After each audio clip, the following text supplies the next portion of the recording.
Hello everyone, good morning दोस्तों। आज 18 अगस्त है। बात करें शिक्षा सेवा चयन आयोग के बारे में, तो जो नई भर्तियां हैं और जिसकी डिमांड बहुत लंबे समय से हो रही है, विगत 3-4 सालों से तो टीजीटी के लिए अभ्यर्थी काफ़ी व्यग्र रहे, परेशान रहे। फिलहाल कुल मिला के 23,000 से ज़्यादा पदों पर टीजीटी, पीजीटी और प्रिंसिपल के लिए मंजूरी तो मिल गई कि लगभग 23,000 प्लस पदों पर टीजीटी, पीजीटी की भर्ती होगी। और माध्यमिक शिक्षा के प्रधानाचार्य, टीजीटी और पीजीटी और नगर क्षेत्र के लिए बेसिक शिक्षा परिषद की शिक्षक भर्ती यानी कि प्राइमरी शिक्षक भर्ती के लिए अपलोड किए गए अध्याचन का विज्ञापन भी अभी जारी नहीं हो पाया है। और इसके अलावा जो पुरानी परीक्षाएं हो रही हैं, जैसा कि आपने देखा था 2022 की जो टीजीटी और पीजीटी की परीक्षा हुई थी, तो उसमें भी अंग्रेजी विषय पर विवाद तो था ही, लेकिन अब हिंदी और संस्कृत की उत्तर कुंजी पर भी विवाद है और मामला कोर्ट में पहुंच चुका है। और कोर्ट ने इस पर ये कहा है कि दोनों मामलों में चयन आयोग जवाब दे और निर्देश दिया है कि इस दौरान सीटों का आवंटन नहीं किया जाए। और दोस्तों, अगर बात करें टीजीटी, पीजीटी प्रधानाचार्य और प्रधानाध्यापक के कुछ जो 23,899 पद हैं, इस पर आखिरी विज्ञापन आ क्यों नहीं रहा है? तो देखो, यहाँ पर भी मामला अर्हता को लेकर फंसा हुआ है। अर्हता को लेकर फाइलों से बाहर नहीं निकल पा रहा है विज्ञापन। और इसके अलावा देखा जाए तो आप लोग ये भी जानते हैं कि विज्ञापन संख्या 52 असिस्टेंट प्रोफेसर के बारे में बात कर रहे हैं, तो यहाँ पर भी कुल 2107 पद हैं, लेकिन विज्ञापन जारी क्यों नहीं हो रहा है? क्योंकि विषयों की समकक्षता को लेकर स्थिति स्पष्ट नहीं है। फिलहाल इन 60 फाइलों और मुकदमों में उलझ गया है शिक्षा सेवा चयन आयोग। और फिलहाल अंग्रेजी के बाद अब हिंदी और संस्कृत की उत्तर कुंजी पर भी विवाद है। तो हिंदी में क्या मामला सामने आ रहा है? देखो, हिंदी में जो याचिका दायर की गई है वो ज्ञान सिंह और 28 अन्य ने हाई कोर्ट में याचिका दायर की है।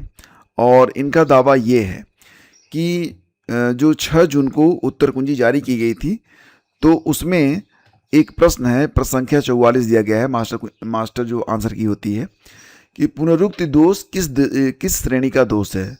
पुनरुक्ति दोष किस श्रेणी का दोष है?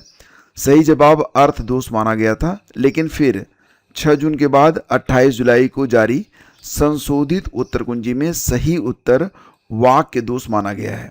अब यहाँ पर जो अभ्यर्थी हैं वो ये कह रहे हैं कि एनसीईआरटी की किताब ये बता रही कि दोष 3 प्रकार के होते हैं। एक होता है आपका शब्द दोष, दूसरा होता है अर्थ दोष, तीसरा होता है रस दोष। अब यहाँ पर वाक्य दोष है ही नहीं, और इसलिए इसका जो सही अर्थ है वो अर्थ दोष होना चाहिए। एक अन्य पुस्तक है श्री मनमटाचार्य विरचित, इसमें पुनरुक्तत्व को अर्थ दोष माना गया है। इसके बाद देखा जाए तो संस्कृत की उत्तर कुंजी को लेकर भी भुवनेश्वर प्रसाद पांडे की ओर से याचिका हुई है। तो हाई कोर्ट ने दोनों मामलों में चयन आयोग से जवाब मांगा है और निर्देश दिया कि इस दौरान कोई भी सीट आवंटित न की जाए। फिलहाल दोस्तों, चुनावी साल में ताबड़तोड़ परीक्षा कराने के साथ परिणाम दे रहे शिक्षा सेवा चयन आयोग की रफ्तार इन दिनों फाइलों और मुकदमों में सुस्त हो गई है। उच्च शिक्षा निदेशालय की ओर से भेजे गए असिस्टेंट प्रोफेसर के 2107 पदों पर भर्ती का विज्ञापन जारी नहीं हो पाया। वजह मैंने आपको बताया कि अर्हता अभी भी स्पष्ट नहीं है। वहीं पर टीजीटी, पीजीटी और प्रिंसिपल के लिए जो 23,899 लगभग 24,000 पद हो रहे हैं, तो इस पर विज्ञापन भी अर्हता को लेकर फाइलों के बाहर नहीं निकल पा रहा है। वहीं दूसरी ओर असिस्टेंट प्रोफेसर बीएड और टीजीटी भर्ती के विवाद हाई कोर्ट में लंबित होने के कारण चयन प्रक्रिया प्रभावित हुई है। तो काफ़ी चीज़ें जो हैं अब फिलहाल जो है न्यायिक प्रक्रिया में चली गई हैं, तो अब इसमें समय भी लगेगा। और टीटी का भी बहुत लंबे समय से अभ्यर्थी वेट कर रहे हैं। हालांकि बीच बीच में खबरें आती रही हैं, कुछ जाने माने जेम्स बॉन्ड टाइप के लोग हैं जो कि बार बार सोशल मीडिया में ये खबर देते रहते हैं कि बस बहुत ही जल्द रिजल्ट आ जाएगा, लेकिन रिजल्ट अभी तक आया नहीं। इसलिए पता चलता है कि ये जो जेम्स बॉन्ड टाइप के लोग होते हैं, इनकी खबरों पर बहुत अधिक भरोसा तो नहीं करना चाहिए। फिलहाल दोस्तों, शिक्षा सेवा चयन आयोग की रफ्तार सुस्त होने से अभ्यर्थी परेशान है। आयोग का कहना है कि रिक्त पदों का अध्याचन पूर्ण न होने से भर्तियों में विलंब हो रहा है। अध्याचन पूर्ण होते ही भर्तियां निकाली जाएंगी। आपको पता ही है कि जनवरी 2026 में डॉक्टर प्रशांत कुमार ने आयोग के अध्यक्ष का कार्यभार संभाला और उन्होंने भर्ती परीक्षाओं को निष्पक्ष बनाने के लिए तकनीकी बदलाव किए। एग्जैक्टली राह इतनी आसान तो थी नहीं, और यही वजह थी कि इसके पहले की जो अध्यक्ष बनाई गई थी तो उन्होंने इस्तीफ़ा तक दे दिया था। हालांकि डॉक्टर प्रशांत कुमार काफ़ी जो है काम कर रहे हैं और वर्ष 2025 में असिस्टेंट प्रोफेसर की भर्ती 2022 का पेपर आउट हुआ। दोबारा परीक्षा 18 और 19 अप्रैल को हुई। 9 जून को परिणाम आया। साक्षात्कार शुरू हो रहे थे कि 21 जुलाई से इंटरव्यू शुरू हुआ। 22 जुलाई को कोर्ट का आदेश आ गया और अब इंटरव्यू भी बाधित है। तो फिलहाल दोस्तों जुलाई के प्रथम सप्ताह में हुई टीटी परीक्षा का परिणाम भी अभी घोषित नहीं हुआ है और इस वजह से आगामी भर्तियां अटकी हुई हैं कि जो प्राइमरी में होने वाली भर्ती है उसका भी विज्ञापन जारी नहीं हो पा रहा है, क्योंकि टीटी में जो लोग पास होंगे वो लोग इसमें एस्पिरेंट बनेंगे ही बनेंगे। ठीक है, तो कई सारी वजहें हैं। फिलहाल अभी देखना ये होगा कितना समय लगता है। और आयोग ने 21 जुलाई को अशासकीय अनुदानित सह शिक्षा महाविद्यालयों के प्राचार्य के 111 पदों का ऑनलाइन विज्ञापन जारी किया। इसकी परीक्षा सितंबर तक प्रस्तावित है। तो ये बात तो फिलहाल चल रही है, लेकिन इसमें आवेदक ही कितने होंगे, क्योंकि इसमें एक्सपीरियंस मांगा जाता है और जो फ्रेश अभ्यर्थी हैं वो लोग इसमें आवेदन नहीं कर सकते हैं। भर्ती परीक्षाओं का वार्षिक कैलेंडर चयन प्रक्रिया तय समय में होगी पूरी। तो फिलहाल सरकारी नौकरियों की उत्तर प्रदेश में जो हालत है उसको उसमें जो देरी हो रही है उसको रोकने के लिए अब परीक्षाओं से लेकर नियुक्ति तक की पूरी प्रक्रिया को समयबद्ध करने पर जोर दिया गया है। मुख्य सचिव एसपी गोयल ने सोमवार को विभिन्न चयन आयोगों और भर्ती बोर्डों के साथ बैठक में भर्ती परीक्षाओं का वार्षिक कैलेंडर तैयार कर निर्धारित समय सीमा में प्रक्रिया पूरी करने के निर्देश दिए हैं। उन्होंने कहा कि युवाओं को रोजगार के अधिक अवसर उपलब्ध कराना सरकार की प्राथमिकता है। फिलहाल दोस्तों जैसा कि आप लोग जानते हैं कि भर्तियों में तेजी लाने के लिए ही शिक्षा सेवा चयन आयोग का गठन किया गया था, लेकिन शिक्षा सेवा चयन आयोग के गठित होने में ही काफ़ी समय लग गया और अब जबकि शिक्षा सेवा चयन आयोग इन एक्शन में है तो कई सारे मामले हैं जो कि कोर्ट में जा रहे हैं और कोर्ट में जो मामला जाता है उसका निस्तारण कोई 1-2 दिन में तो होता नहीं है। फिलहाल देखते हैं कि अब आगे जो भी भर्तियां होनी हैं वो कब तक हो पाती हैं। और मैं आप लोगों से ये कहना चाहूँगा कि जो भी चीज़ें आपके सामने प्रेजेंट में मौजूद हैं उसी पर अपनी सारी एनर्जी फोकस करें, उसी पर सारी ऊर्जा लगाएं, क्योंकि दोस्तों कभी कभी होता है कि जो हमारे पास चीज़ होती है उस पर से हम अपनी एनर्जी हटाकर हम वेट करते हैं कि अगली जो भर्ती आएगी तो उसमें हम बहुत मेहनत कर लेंगे और ये संभव नहीं हो पाता है। तो दोनों आपके हाथ से निकल जाते हैं। फिलहाल जो लक्ष्य सामने है चाहे वो छोटा हो या बड़ा हो, अगर आप उसमें एक अभ्यर्थी हैं तो आपको बिल्कुल पूरा का पूरा प्रयास करना चाहिए। ग्राम पंचायत अधिकारी पद पर 1468 लोग चयनित हुए हैं। आयोग ने वेबसाइट पर परिणाम जारी कर दिया है, कट ऑफ भी जारी हो गई है। और उत्तर प्रदेश अधीनस्थ सेवा चयन आयोग ने ग्राम पंचायत अधिकारी का अंतिम चयन परिणाम सोमवार को जारी किया है। इसमें 1468 अभ्यर्थियों का चयन किया गया है। तो आयोग के अध्यक्ष SN साबत की अध्यक्षता में हुई बैठक में अंतिम चयन परिणाम को मंजूरी दी गई।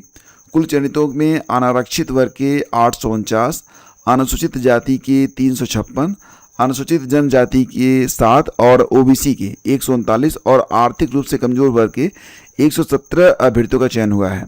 क्षैतिज आरक्षण में स्वतंत्रता संग्राम सेनानी के आश्रित श्रेणी में 2, भूतपूर्व सैनिक 47, महिला 270 और दिव्यांग श्रेणी में 28 और उप श्रेणी HH के 2 अभ्यर्थियों का चयन हुआ है।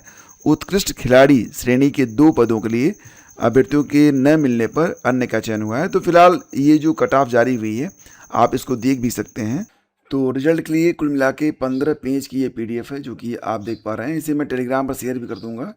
तो इसमें जो कट ऑफ गई दोस्तों ये नीचे आपको बताई गई है। कट ऑफ आप यहाँ पर देख सकते हैं।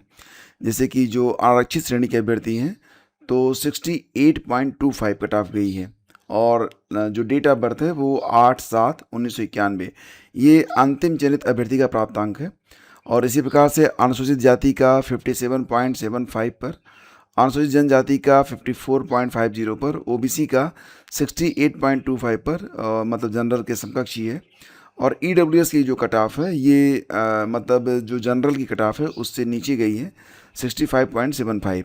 ठीक है। और इसी प्रकार जो कट ऑफ गई है जो क्षैतिज आरक्षण होते हैं जैसे कि स्वतंत्रता संग्राम सेनानी के आश्रित का 60 गया है, दिव्यांग में 57-48, महिलाओं का 60 और भूतपूर्व सैनिक का 55।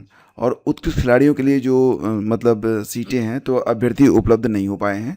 तो इस पर जो सामान्य श्रेणी के अभ्यर्थी हैं उनको चयनित किया गया है और ये लिस्ट है। ठीक है, तो इसको मैं डाल दूंगा ताकि आप कट ऑफ वगैरह देख सकें। तो आगे बढ़ते हैं। और BEd सीट आवंटन से छूटे अभ्यर्थी अब 20 तक भर सकेंगे चॉइस। तो प्रदेश के बीएड कॉलेजों में सीट आवंटन से छूटे, प्रवेश न लेने वाले और पहले चरण की काउंसलिंग में शामिल न होने वाले अभ्यर्थियों के लिए अब दूसरे चरण की काउंसलिंग ओपन हो गई है। 1 से अंतिम रैंक तक के अभ्यर्थियों के पास फिर से पंजीकरण कराकर 20 अगस्त तक कॉलेज चॉइस मनचाहा विकल्प भरने का मौका है।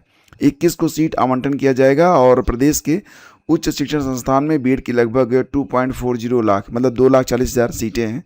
और पहले राउंड के प्रथम चरण के लिए बुंदेलखंड विश्वविद्यालय ने 1 जुलाई से पंजीकरण खोला था। 23 जुलाई तक चली काउंसलिंग के दौरान 1 से 1.5 लाख रैंक तक के अभ्यर्थियों ने हिस्सा लिया और फिर 24 जुलाई से दूसरे चरण के लिए कुल 1,50,001 मतलब 1,50,001 से अंतिम रैंक तक के अभ्यर्थियों के लिए पंजीकरण खोला गया है। तो फिलहाल ये सब चीज़ें हैं। यूपी बोर्ड में हाई स्कूल के इम्प्रूवमेंट और 12वीं कंपार्टमेंट के नतीजे घोषित कर दिए गए हैं। असिस्टेंट प्रोफेसर के 1,112 पदों पर आवेदन आज से। ये खबर देख के मुझे लगा कि बड़ी अच्छी बात है, ये कौन सी भर्ती आ गई। लेकिन दोस्तों ये भर्ती जो है मुख्य रूप से चिकित्सा शिक्षा विभाग एलोपैथी के लिए है। तो प्रदेश के मेडिकल कॉलेजों में असिस्टेंट प्रोफेसर के 1,112 और प्रोफेसर के 44 पदों पर भर्ती के लिए ऑनलाइन आवेदन मंगलवार से शुरू होंगे।